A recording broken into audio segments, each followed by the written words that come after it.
अलये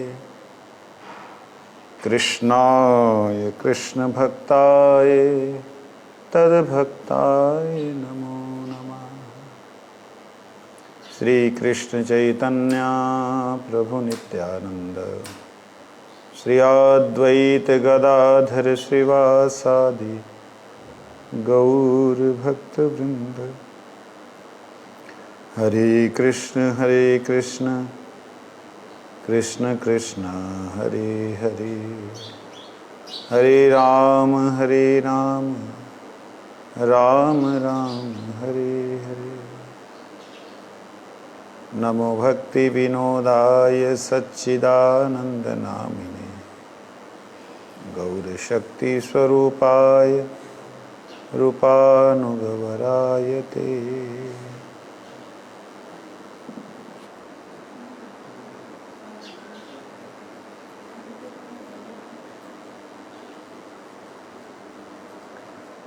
श्री कृष्ण चैतन्य प्रभु कृपा करो मोरे, तुम बिन के दयालु जगत संसारे। पतित पावन हेतु तब अवतार, मौसम पतित प्रभु ना पाई बेयार। आहा प्रभु नित्यानंद प्रेमानंद सुखी, कृपावलोकन करो आमी बड़ दुखी। दया करो सीतापति अद्वैत गोसाई, तब कृपा बले पाई चैतन्य निताई। दया करो गौर शक्ति पंडित गदाधर, श्रीवासादि भक्त वृंद मोरे दया कर। हाँ हाँ स्वरूप सनातन रूप रघुनाथ, भट्ट युग श्रीजी महाप्रभु लोकनाथ। दया करो श्री आचार्य प्रभु श्रीनिवास, रामचंद्र संग मांगे नरोत्तम दास।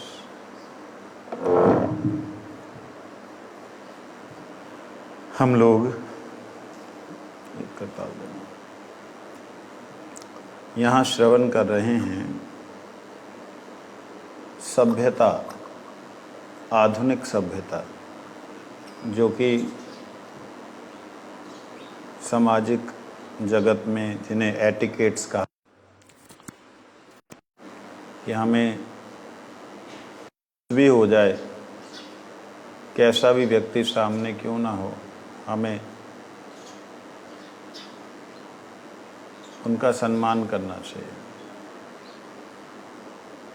गलत को देखते हुए भी उन्हें,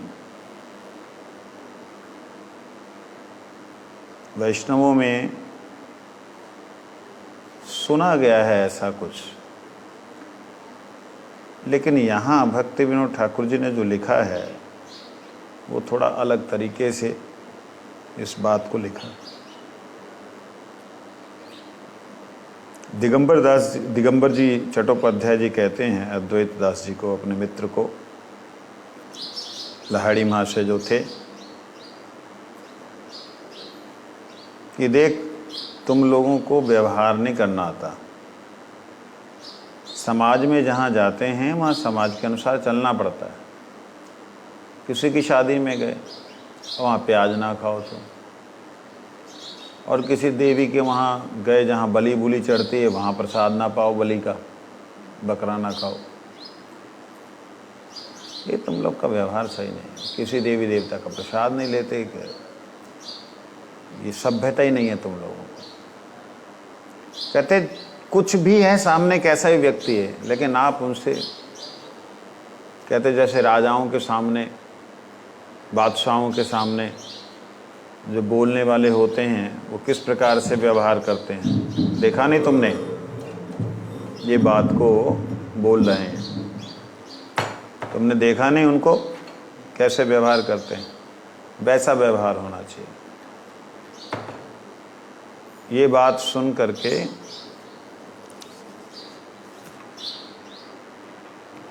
अद्वैत दास जी को थोड़ा सा गुस्सा आ गया, लेकिन अपने गुस्से को थोड़ा सा वैष्णवता के कारण से, दैन्यता के कारण से, अभिमान शून्यता के कारण से, कोई नाटक नहीं। बड़ी देर से सोच रहे थे टल जाए मुसीबत, टल जाए, लेकिन अब बोलते हैं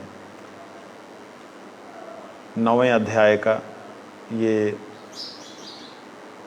तीसरा पेज है।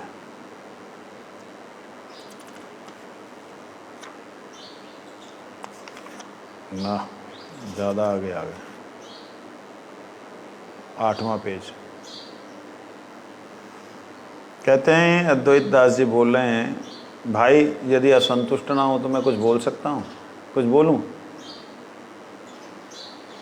तब दिगंबर चट्टोपाध्याय जी कहते हैं, अरे तुम मेरे बचपन के मित्र हो, लंगोटिया यार हो, तुम्हारी बात क्या है, तुम कुछ भी बोलो, तुम्हारे लिए तो जान लुटा दूँ। बोलते ना अक्सर, मानसिक भावों का जितना भी छिपा करके रखा जाए, अपने भावों को जितना छुपा के रखोगे उतनी ही संसार में उच्च कोटि की सभ्यता मानी जाएगी। बात समझ रहे हैं? मन में कुछ है और ऊपर से आप सभ्य बन रहे हैं। जैसे उदाहरण के लिए कल मैंने एक उदाहरण दिया था, जो वो मेडिसिन रिप्रेजेंटेटिव होते हैं, अक्सर क्या होता है,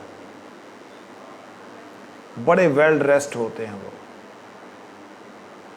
बड़ा जेंटलमैन दिखते हैं, बड़े ही ढंग से बात करते हैं, 5 रुपए की चीज़ को 500 रुपए में बेचते हैं। 100 गुना ज़्यादा रेट, 100 गुना, परसेंट नहीं, 100 गुना ज़्यादा रेट। 7 रुपए की एक सिट्रीजिन की वो आती है स्ट्रिप, जिसमें बहुत सारी गोलियां होती हैं, 21 रुपए की मार्केट में मिलती है, 200% ज़्यादा। कहने का मतलब बड़ी सभ्यता दिख रही, लेकिन अंदर से लूटने का भाव है। बड़ी दैन्यता दिख रही है, लेकिन अंदर से कैसे ये बंदा मेरे जाल में फंस जाए और इसको मैं लूट लूँ। इस प्रकार की सभ्यता को लोग सभ्यता कहते हैं। बड़ा जेंटलमैन है, बड़े डॉक्टर्स को देखिए, लूट मचा रखी है। जितने आपके मिनिस्टर्स हैं हाथ जोड़ के आएंगे आपका ही आदमी वोट डालने। ये इस सभ्यता नजर आती है। हमको उसने हाथ जोड़े थे, मेरी फोटो है उसके साथ हाथ जोड़ते हुए, ये हमें सभ्यता नजर आ रही है। इस बात पे अद्वैत दास जी को थोड़ा मन में खराब लगा और आज वो बोलने लगे। कहते मनुष्य जीवन थोड़े दिनों के लिए मिला है, इसमें हम ये बाहरी सभ्यता दिखलाएं, यहाँ भीतर की जो है हमारी आत्म तृप्ति के लिए, आत्म जागृत के लिए हम बाहर के जितने दुनियादारी उससे दूर हटें। हम इन दुनिया को दिखाने के लिए, समझाने के लिए कि हम अच्छे हैं, अपनी एनर्जी को लगाएं, जब भगवान की सेवा करने में लगाएं एनर्जी को। समाज के अनुसार चलते चलते चलते चलते जीवन व्यर्थ हो गया, अनंत जीवन बीत गए। अब एक मौका मिला, उसको भी हम ऐसे बर्बाद कर दें। थोड़ा सा आवेश में बोल रहे हैं, अब उसे हम देखते हैं क्या आगे कहते हैं।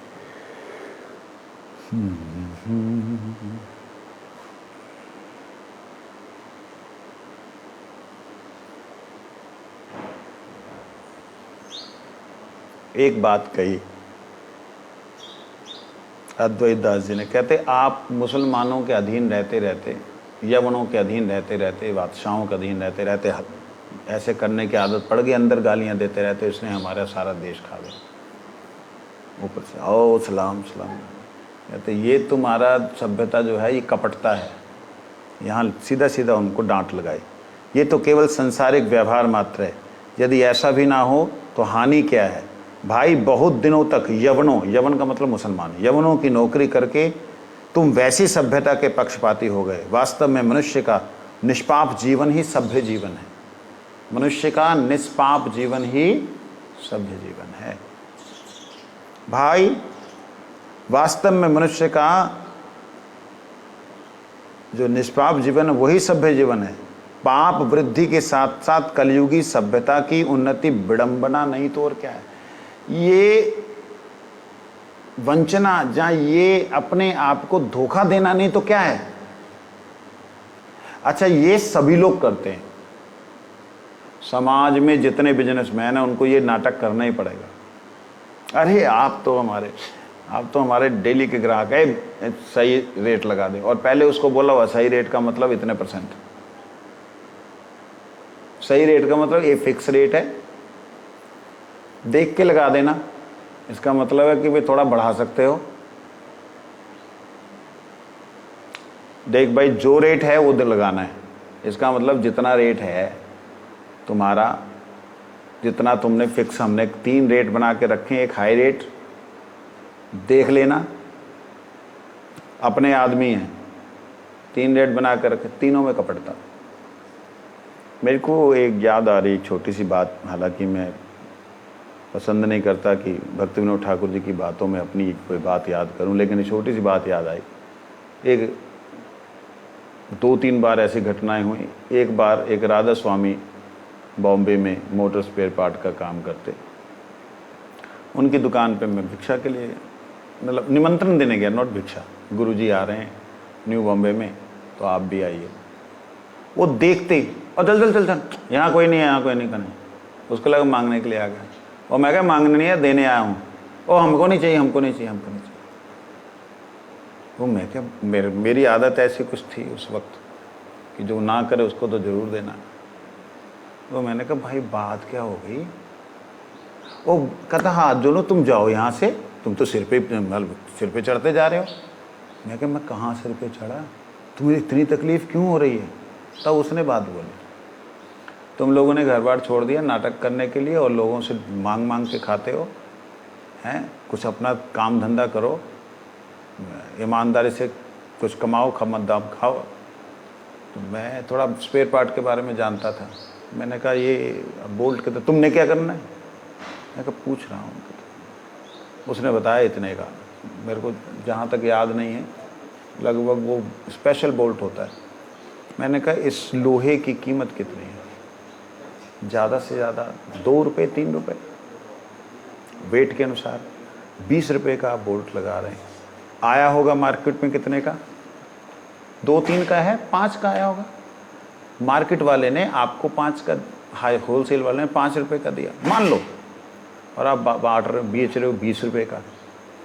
कितनी बड़ी चोरी, ठगी और कितनी बड़ी बेईमानी है। हम तो ऐसा नहीं कर रहे। ये थोड़ा मैंने ऐसे ही, जैसे यहाँ झाड़ के बोला, ऐसे झाड़ के बोला।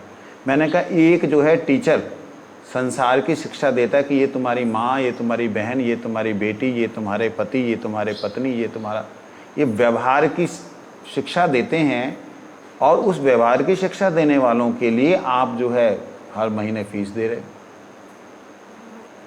और जो जीवन की शिक्षा देने वाले, कैसे जीना है, व्यवहार किसके साथ कैसे करना है, उनको 2 रोटी अगर लेते हैं तुमसे, तो तुम उनको बोलो कि भाई वो नालायक हैं, बेकार हैं। और तुम यहाँ बैठे बैठे, कौन सी तुम्हारी यहाँ पे कमाई मेहनत की बताओ? बेईमानी की कमाई कर रहे हो कि नहीं कर रहे? चुप हो गया। वही वाली बात, ये जो सभ्यता हमें दिखाई दे रही है कि बड़े प्यार से बात करना, ग्राहक से ऐसी बात करो कि वो तुम्हारी दुकान को छोड़ के कहीं न जाए, और उसके बाद गर्दन काट दो। बिल्कुल ये सिद्धांत है। इसमें अद्वैताचार्य जी कहते हैं, अद्वैताचार्य बोल रहा हूं, अद्वैत दास जी कहते हैं कि ये दुर्गति है। दिगंबर दास कहते हैं किसी किसी का कहना है, दिगंबर जी जो उनके मित्र हैं चट्टोपाध्याय, कहते हैं किसी किसी का कहना है कि संसार में क्रमशः ज्ञान की समृद्धि हो रही है, और इस ज्ञान समृद्धि के साथ साथ सभ्यता भी क्रमशः उन्नत हो रहा है। इस प्रकार ज्ञान की समृद्धि और सभ्यता की उन्नति अपने शीर्ष बिंदु पर पहुंचने पर यह जगत स्वर्ग हो जाएगा, स्वर्ग बन जाएगा। अद्वैताचार्य को गुस्सा आ गया, अद्वैताचार्य ने अद्वैत दास जी को गुस्सा आ गया, और शब्द यहाँ पे गाली दी है। कहते चूड़ खाने की गप है। मतलब ये जो नशेड़ी लोग, पागल लोग, बेवकूफ लोगों की गप है, ये फालतू की बात, डांट दिया। जो ऐसी बातों पर विश्वास करते हैं उनके विश्वास की बलिहारी हैं, ऐसे लोगों को बलिहारी, और बलिहारी उनके साहस की। जो ऐसी ऐसी बातों का अंधविश्वास के साथ प्रचार करते हैं, तुम लोग, उनको भी धन्यवाद, तुम्हारा भी धन्यवाद भाई। फालतू की बातें, पागलों का, थोड़ा सा मतलब आवेश में बोल रहे, लेकिन हम लोग इसको जब पढ़ते हैं तो आवेश नहीं आता।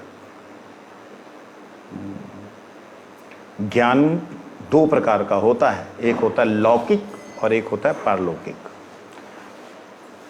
पारलौकिक का मतलब परमार्थिक। परमार्थिक ज्ञान की वृद्धि हो रही है, ऐसा तो विश्वास नहीं होता, दिखलाई नहीं दे रहा समाज में कि परमार्थिक ज्ञान की उन्नति हो रही है। प्रत्युत ज्ञान की वृद्धि होने की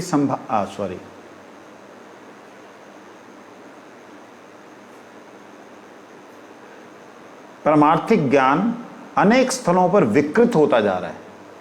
कह रहे हैं कि तुम बोल रहे हो कि संसार में ज्ञान बढ़ रहा है, ज्ञान बढ़ रहा है, ज्ञान बढ़ते बढ़ते बढ़ते बढ़ते एक ऐसी स्थिति में हम पहुंच जाएंगे कि ये सारा संसार जो है स्वर्ग बन जाएगा। कहते पागल नशेड़ियों की बात कर रहा है तो, और जो ऐसी बात को करते बाबा उनको प्रणाम, और जो इनका प्रचार कर रहे तेरे जैसे उनको प्रणाम। दोनों दोस्त हैं ना, तो जैसे तुम लोग आपस में की का करते हो, ऐसे थोड़ा सा उन्होंने भी किया, थोड़ा सा। क्योंकि अद्वैत दास जी परम वैष्णव स्थिति में हैं तो थोड़ा सभ्यता से बात कर रहे हैं। कहते मैं तो देख रहा हूँ उल्टा हो रहा है, जो पारलौकिक ज्ञान है, जो परमार्थिक ज्ञान है, वो धीरे धीरे विकारग्रस्त हो रहा है। विकृत जानते हैं? विकृत, विकार, ग्रस्त होना, जैसा था वैसा ना रहना। जैसे दूध दूध ना रहे, दही बिना डाले दूध दही बन जाए, इसको बोलते विकृत। समझे? बिना दूध डाले दही बने तो खाया जाता है? आप हैरान होंगे, आसाम में बिना दही डाले, बिना खट्टा डाले ही दही जो है लोग खाते हैं, उनको वही पसंद है ना? वो जो सड़ जाता है ना, सड़ जाता है दूध, सड़ जाता है ना, फटने जैसा हो जाता है, उसको लोग दही बोलते हैं। ये वहीं से है, उसको मालूम है। हमसे तो उल्टी जैसा होने को होता है, लेकिन वो कह रहा बहुत बढ़िया बहुत बढ़िया। मेरे को एक दो, मैंने कहा भाई तुम इसमें नींबू डाल के देख लो, इमली डाल के देख लो, शायद जम जाए। वो जमा ही नहीं वहाँ पे ऐसा। तो खैर, कहते हैं ये विकारग्रस्त जो हो रहा है धर्म, जो ज्ञान है, आध्यात्मिक ज्ञान विकारग्रस्त। आध्यात्मिक ज्ञान विकारग्रस्त होने का मतलब होता है कि भगवान कृष्ण की जो बातें हैं वो आज सारी की सारी इंद्रियों तक सीमित रह गई हैं, आत्मा को स्पर्श भी नहीं कर पा रहे। मन बुद्धि को थोड़ा थोड़ा स्पर्श करते हैं, आत्मा को बिल्कुल स्पर्श नहीं कर पा रहे। इसलिए कहते हैं ये विकृत है, हो रहा है। लौकिक ज्ञान की वृद्धि होने की ही संभावना है, केवल सांसारिक जो ज्ञान है वो ही दिखाई देगा कि हाँ कुछ बढ़ेगा। जीवों का लौकिक ज्ञान से नित्य संबंध ही क्या है? क्या संबंध है जीवों का सांसारिक ज्ञान से? क्या खाना पीना, सोना, बच्चों को जन्म देना और मौत से डरना, इसको थोड़ा स्टैंडर्ड से बना लेना, इतना ही तो भाई। खाना थोड़ा सा लजीज खाना, सोना थोड़ा सा आराम से सोना, बच्चों को जन्म देना अपने हिसाब से जन्म देना, यही तो सिखा। ये एटिकेट्स, जहाँ ये ज्ञान को तुम ज्ञान बोल रहे हो, इससे बढ़िया तो पशुओं का ज्ञान है। बोला नहीं उन्होंने, लेकिन समझने के लिए। पशुओं में कैसी सभ्यता है, अद्भुत ज्ञान है। कोई भी पशु को आप ये नहीं देखोगे कि वो लोग खाना जो है, खाने के बाद में अब विचार करके देखिएगा, खाना खाने के बाद, पेट भरने के बाद वो किसी की हिंसा करते हैं। शेर का पेट भर गया, हिरण इधर उधर उसके अगल बगल में दौड़ते रहेंगे। देखे कभी डिस्कवरी, कभी कभी देख लेना चाहिए। इधर उधर दौड़ते रहेंगे, बैठा रहेगा। जब शेर को भूख लगेगी तब उठेगा, तब दौड़ेगा, नहीं तो कुत्ते बिल्लियां भी अगल बगल घूमती रहती हैं। ऐसा हालत है शेर, बिल्ली, कुत्ता, बकरी को छोड़ करके। जितने भी गाय वगैरह जितने भी हैं ना, जब पेट भर गया अब पड़ा ठीक है। और हम लोग सवेरे से शाम तक ना जाने कितनी चीज़ें चढ़ जाते हैं, फिर भी अगर, तो कहने का मतलब हम लोग जितनी ज़रूरत है, जितना खाना, उसके अलावा हम 1000 दिन का खाना स्टोर करके रखते हैं। लेकिन किसी भी पशु पक्षी को देखो कैसी दिव्य सभ्यता है, कोई स्टोरेज नहीं, मिल गया खा लिया, आगे बढ़ गए। कहते वो बुद्धिमान है या हम बुद्धिमान है। सोने में उनकी निद्रा देखो, चिड़िया सवेरे सवेरे चिच चिच चिच चिच चिच चिच करना शुरू हो जाती है, और हम लोग अलार्म बजने पे टिंग बंद। खाना, सोना, बच्चों को जन्म देना, उनको केवल अगर एक दूसरे से रिलेशन बनाना है तो केवल मात्र बच्चों को जन्म देने के लिए बनाना है। इसके अलावा गाय और जो नंदी हैं या जितने भी पशु हैं वो आपस में एक साथ में खाना पीना करते हैं, सोना करते हैं, लेकिन उनका रिलेशनशिप नहीं होता। उनको सिर्फ बच्चे को जन्म देने के लिए ही करना। मतलब ऐसी सभ्यता क्या हाई लेवल की है। मृत्यु जब आई तब चले गए। मृत्यु में हमसे भी ज्यादा उनके अंदर भय है। हमारी मृत्यु ऊपर पीछे से आ गई, हमें तो पता भी ना लगे, उनके आती है तो एकदम घबरा जाते हैं। आप देखिए भूकंप आना होता तो पहले पशु पक्षी ऊपर चढ़ जाते पहाड़ों पे, समझे नहीं। जब आना था वो सुनामी आने थी, पहले ही पहाड़ों पे चढ़ गए। तो ऐसा उनके अंदर अंडरस्टैंडिंग होती है। आप लोगों ने जाना है, और हम लोग तो 15 मिनट और हैं, आप जाना चाहें जा सकते हैं। तो कैसा होता है,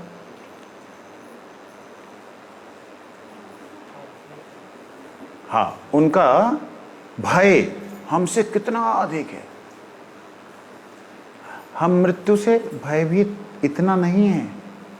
मतलब कितने सेंसिटिव हैं हमारे से, वो कितना अधिक सेंसिटिव है। तो इस प्रकार से हम किसी भी दृष्टि से पशु पक्षियों से भी ज़्यादा ज्ञानवान नहीं हैं। और तुम बोल रहे हो कि ऐसी सभ्यता, ऐसी उन्नति, ये कैसी उन्नति की बात कर रहे हो। लौकिक ज्ञान की वृद्धि से लोगों का चित्त बहुधा नाना विषयों की ओर झुक रहा है, बहुत विषयों में झुक रहा है।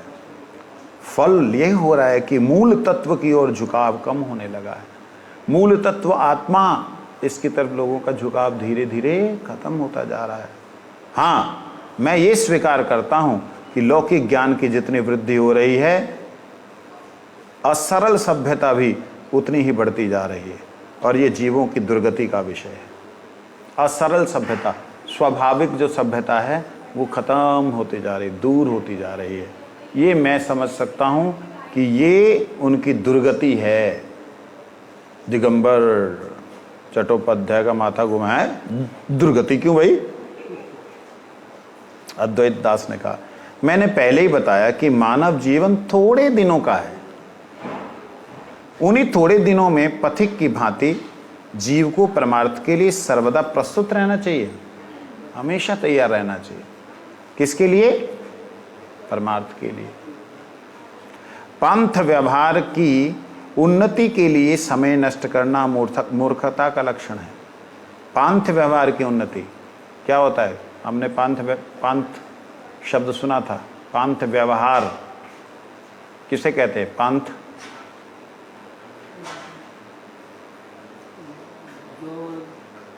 जो रास्ते से चल रहे हैं, जीवन के रास्ते। पंथ, रास्ते पे चलने वाले व्यवहार की उन्नति के लिए समय नष्ट करना मूर्खता का लक्षण है। हम लोगों से व्यवहार कर रहे हैं, अच्छी बात है, लेकिन इसी व्यवहार को जानने के लिए, समझने के लिए और इसी व्यवहार को करते करते जीवन को नष्ट करना कोई बुद्धिमानी का काम नहीं है। लौकिक ज्ञान की चर्चा जितनी ही अधिक बढ़ेगी, सांसारिक ज्ञान की चर्चा जितनी अधिक बढ़ेगी, परमार्थिक विषय के अनुशीलन के लिए उतना ही अभाव होगा। ये बात थोड़ा समझ लीजिए। जैसे खाना खाना ही है ना, डेली हम प्रसाद पाते हैं।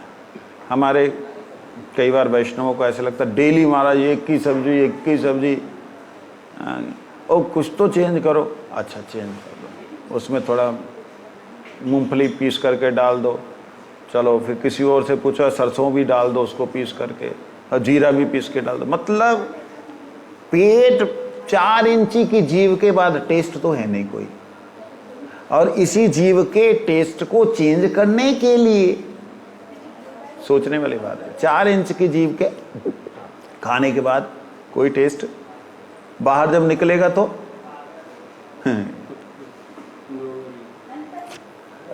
निकला तो कोई टेस्ट नहीं। सिर्फ 10 मिनट बाद भी अगर बाहर निकलने को आए ना तो आप खा नहीं सकते। इतना सा जीव के टेस्ट के चक्कर में कितनी तरह के YouTube चैनल्स, कितनी तरह के Facebook टीचर्स, कितना व्यवस्थाएं। ठाकुर जी को 56 भोग 3600 व्यंजन, वो तो भोगी है, भगवान का नाम ही भोगी शब्द है भगवान के लिए, भोगी नाम है भगवान का। और हम लोग भी यही सब सीखने के लिए अपने जीवन को बर्बाद करें, ये उचित नहीं है। इसके लिए बोला पांथ व्यवहार की उन्नति के लिए समय नष्ट करना मूर्खता का लक्षण है। पांथ मार्ग, उसके अंदर व्यवहार करना, इससे कैसे बोलना, उससे कैसे बोलना, कैसे खाना खिलाएं, खाना पीना सोना, लोगों से व्यवहार करना, इसमें जीवन व्यर्थ कर दें, मूर्खता का लक्षण है। लौकिक ज्ञान की चर्चा जितनी अधिक होगी, याद रहे परमार्थिक विषय का अनुशीलन में समय उतना कम हो जाएगा। इसलिए परमार्थिक ज्ञान को प्राप्त करने की विशेष चेष्टा करनी चाहिए। मेरी धारणा तो यह है कि जीवन निर्वाह की आवश्यकता के अनुसार लौकिक ज्ञान व्यवहार किया जाए, परंतु उक्त प्रयोजन के अधिक लौकिक ज्ञान और उसकी सहचरी सभ्यता को अपनाने की तनिक भी आवश्यकता नहीं है। उक्त ज्ञान कौन सा? परमार्थिक ज्ञान की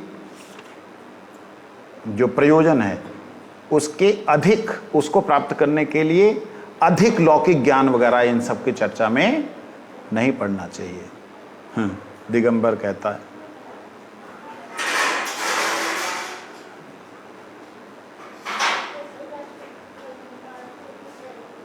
अच्छे वैरागी से पाला पड़ा है, तो फिर समाज क्या किसी भी काम की चीज नहीं है क्या? मित्र है, सखा है, इसलिए बोल क्या कि परमार्थ जो है, समाज जो है, किसी काम की चीज नहीं है क्या? बेकार है समाज। अद्वैत दास कहते हैं मनुष्य को जैसा समाज मिलेगा उससे उसे वैसा ही लाभ मिलेगा। जैसा समाज मिलेगा, अब गलत समाज मिला तो उसको गलत लाभ मिलेगा। यदि वैष्णव समाज मिला तो उसके संबंध से वे अच्छे कार्यों में लगेगा, और यदि अवैष्णव समाज, लौकिक समाज मिला तो उससे जो जीव के अपनाने योग्य नहीं है उसे ऐसा कार्य मिलेगा, ऐसा होगा उसके साथ में। यदि वैष्णव मिले हैं तो वैष्णव का आचार व्यवहार सब सीखेगा, अवैष्णव मिले हैं तो अवैष्णवों का जैसा आचार व्यवहार है वो समझ में आएगा। कहते हैं इसीलिए क्या करना चाहिए?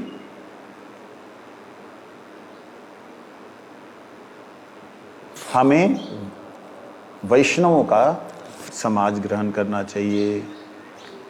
कहते अच्छा जाने दो इस बात को, ये तो बतलाओ कि प्राकृत विज्ञान किसे कहते हैं। अब ये चट्टोपाध्याय सबसे अपने आप को विद्वान समझता, पंजाब, दिल्ली, लखनऊ, इन सब स्टेट्स में जबरदस्त नाम था दिगंबर चट्टोपाध्याय। बड़ी किताबें लिखी हैं, तंत्र की किताबें लिखी। तो अब इन्होंने बोला अच्छा चलो आप जो बात कर रहे हैं प्राकृत विज्ञान किसे कहेंगे। दिगंबर जी ने बोला तंत्र में प्राकृत विज्ञान अनेक प्रकार का बतलाया गया है। जो तंत्र शास्त्र हैं, तंत्र किसे कहते हैं?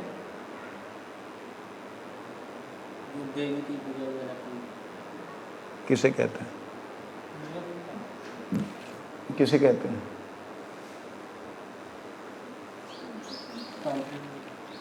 वस्तु के द्वारा, किसी चीज के द्वारा तन, इस शरीर का कल्याण होता। तन त्रायते इति तंत्र, तन शरीर, त्रायते इति तंत्र, मन त्रायते इति मंत्र, मन को जो त्राण करे मंत्र है। यंत्र जो जिसे यान कहते हैं, यान के द्वारा त्रायते, जो यान के द्वारा तर जाए उसे यंत्र कहते हैं।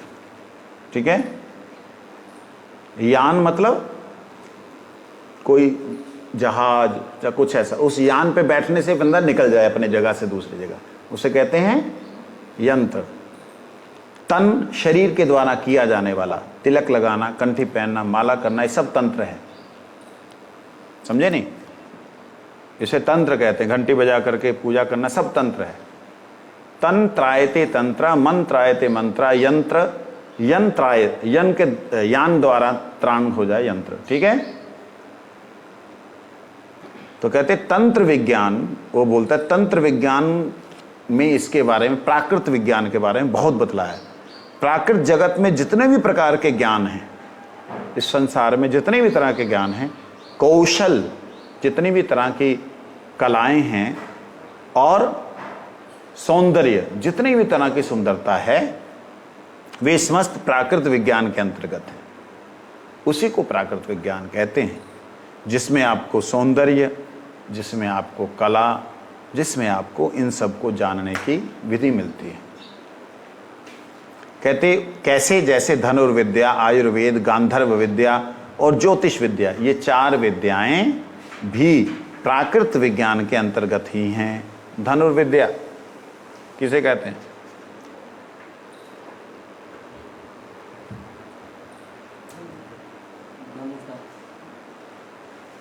शस्त्र विद्या, शस्त्र चलाना, विशेष करके पहले धनुष होते थे तो धनुर्विद्या, वेदों में धनुर्विद्या का वर्णन है। तो उस धनु का मतलब जो है खाली ऐसा नहीं तीर कमान लेकर के, धनुर का मतलब उस समय ऐसे ऐसे उनके पास कमान थे, ऐसी ऐसी मिसाइल्स थी, उसको मिसाइल आज के युग में बोल दो कि जिससे प्रलय हो जाए, इतना भयंकर उनके पास में पहले धनुर्विद्या का सिस्टम था। आयुर्वेद, ऐसे ऐसे आयुर्वेद के अंदर जड़ी बूटियां हैं कि लक्ष्मण जी खत्म होने वाले हैं, संजीवनी ला के डाली, जिला दिया। गांधर्व विद्या, ऐसे ऐसे गाने वाले बैठे हैं कि जब वो गाने लगते हैं तो तपती हुई धूप में भी बादल गड़गड़ाने लगते हैं। उसके बाद है ज्योतिष विद्या। ज्योतिष विद्या मतलब जिस विद्या के द्वारा ज्ञान प्राप्त हो भविष्य का, भूत का, वर्तमान में क्या करना है, इन सबको जाना जा सके, उसके बाद ज्योतिष विद्या।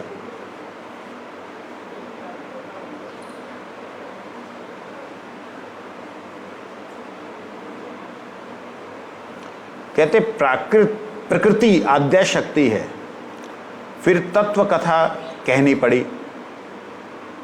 उन्होंने इस जड़ जगत, जड़ ब्रह्मांड को उत्पन्न और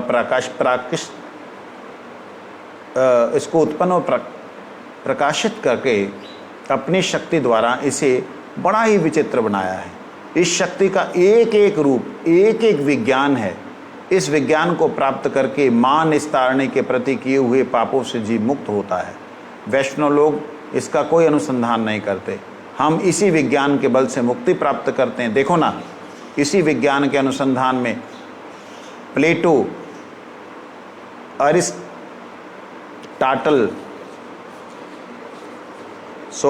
सोक्रेटिस और लोकमान्य हातिम आदि महात्माओं ने ना जाने कितने ही ग्रंथ लिखे। इन्होंने उस समय के जो वैज्ञानिक थे, उन वैज्ञानिकों का नाम लिया कि देखो उन लोगों ने कितना कुछ किया है, कितना कुछ किया। क्या किया? खोज की। किसकी खोज की? जो मां निस्तारणी ने इस जगत को बड़ा विचित्र बनाया, उसको उन लोगों ने खोज करके दिखलाया है। मां निस्तारणी को छोड़ करके तुम कैसे वैष्णव लोग हो, कैसे तुम लोग जो है जीवन व्यर्थ चला जा रहा है, तुम्हें समझ ही नहीं आ रहा है कि भाई जल कैसे बना, इसके अंदर क्या क्या, कुछ जानते नहीं हो, शरीर के बारे में कुछ ज्ञान नहीं, हरे कृष्णा करते रहते, क्या है तुम, कुछ तो प्राप्ति होनी चाहिए। मां निस्तारणी को छोड़कर तुम्हारा निस्तार नहीं हो सकता। तुम लोग अद्वैत दास जी कहते, तुमने अभी कहा है कि वैष्णव जन विज्ञान की खबर नहीं रखते। तुमने अभी कहा ना, वैष्णव जन विज्ञान की खबर पता ही नहीं है इनको, किंतु वास्तव में ऐसी बात नहीं है, क्योंकि वैष्णवों का शुद्ध ज्ञान विज्ञान से समन्वित है। वैष्णवों का ज्ञान है वह विज्ञान से, विज्ञान और विज्ञान में अंतर क्या है? तुरंत जल्दी बोलो। ज्ञान ये करताल, विज्ञान बजा तो कौन सा स्वर बजा, लेकिन ये स्वर इतना हैवी क्यों है, शार्प क्यों नहीं है? इसमें कौन सी धातु कितने मात्रा में पढ़नी चाहिए इसी शार्प होती, और इसमें कौन सा ऐसा तत्व पढ़ना चाहिए था जिससे कि हैवी होती, बेस में होती। इन सब बातों को जानना विज्ञान। ऐसे करताल है, बज रही आवाज आ रही, ये है ज्ञान। और कौन सा शब्द आ रहा है? सारे गा मा पा, कौन सा आ रहा है? इसको जानना विज्ञान। क्यों वो आ रहा है उसको जानना और विशेष ज्ञान, मतलब विज्ञान अति विज्ञान, गुण क्या है ना, ज्ञानम विज्ञानम, भगवान ने भी बोला इस बात को। ज्ञान के ऊपर भी ज्ञान, जिसको विज्ञान कहा है, अगर उससे ऊपर कोई बात आ गई तो वो विज्ञान, जिसे विज्ञान कहा जा रहा है, उससे भी आगे की किसी ने बात बतला दी तो वो विज्ञान ज्ञान हो जाएगा, क्योंकि आगे की बात जो बतलाई वो विज्ञान बन जाएगा। ऐसे होता है, समझ लग गई? जैसे अभी तक आपको ये ज्ञान है, करताल बज रहा है, लेकिन जैसे ही आपको ये पता लगेगा इसमें ये स्वर है, तो आपको ये तो पता लग गया इसके आगे का स्वर, इसके आगे में क्या बनता है, वो आगे का विज्ञान हो गया। जहां तक हम पहुंच गए वो ज्ञान हो गया, जो जान लिया वो ज्ञान हो गया, ज्ञात हो गया। जो जाना नहीं है मगर जाना भी तो गहराई से जाना गया है, वो विज्ञान है। समझ आ गया? कहते देखो तुम लोगों ने कोई अनुसंधान नहीं किया, और ये प्लेटो, अरिस्टाइटल और ये इन सब ने किया। तब ये बात अद्वैत दास जी सुन के कहते ऐसा मत समझो, हमारा ज्ञान ज्ञान नहीं, हमारा ज्ञान विज्ञान समन्वित है। कहते कैसे? ज्ञानम परम गुह्यम में यद विज्ञानम समन्वितम सरहस्यम तदंगम च गृहान गदितम मया। भगवान कहते हैं गीता जी में, भागवत जी में, हे ब्राह्मण, मेरा ज्ञान अद्वय है, दो नहीं है। मेरे बारे में जानना दो नहीं है, दो तरीके नहीं है, अद्वय है। मतलब इसके ऊपर कोई दूसरा ज्ञान हो नहीं सकता। अद्वय होकर के भी वह नित्य चार प्रकार का है, दो नहीं है, लेकिन फिर भी वो चार प्रकार का है। भाई दो नहीं है तो चार प्रकार कहां से आ गया? जैसे समझने के लिए, मिट्टी एक है, मिट्टी तो एक ही है, मिट्टी में तो दो तीन चार तत्व हैं नहीं हैं? हाँ जी, आंख खोल के देखा करो, सो जाते हो। मिट्टी में एक ही तत्व है ना मिट्टी, लेकिन इसके अंदर विज्ञान है, एक होने पर भी इसमें चार और तत्व हैं। कौन कौन से हैं? आकाश है, हवा है, अग्नि है और जल है। ये चार तत्व मिट्टी में और हैं। समझ आ गई बात? कहते ऐसे ही अद्वय होने पर भी ये ज्ञान, जो मेरा ज्ञान अद्वय है, दो नहीं है और इससे परे दूसरा कुछ हो नहीं सकता, अद्वय होने पर भी चार प्रकार का है। कैसा है? ज्ञान, विज्ञान, रहस्य, तदंग।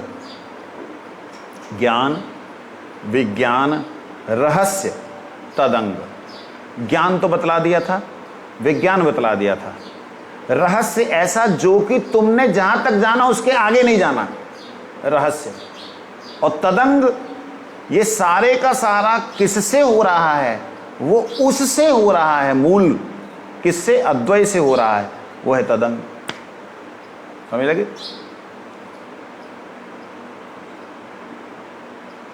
कहते तुम जीव बुद्धि से उसे नहीं समझ सकते, तुम जीव बुद्धि से उसे, मेरी कृपा से उसकी उपलब्धि करो।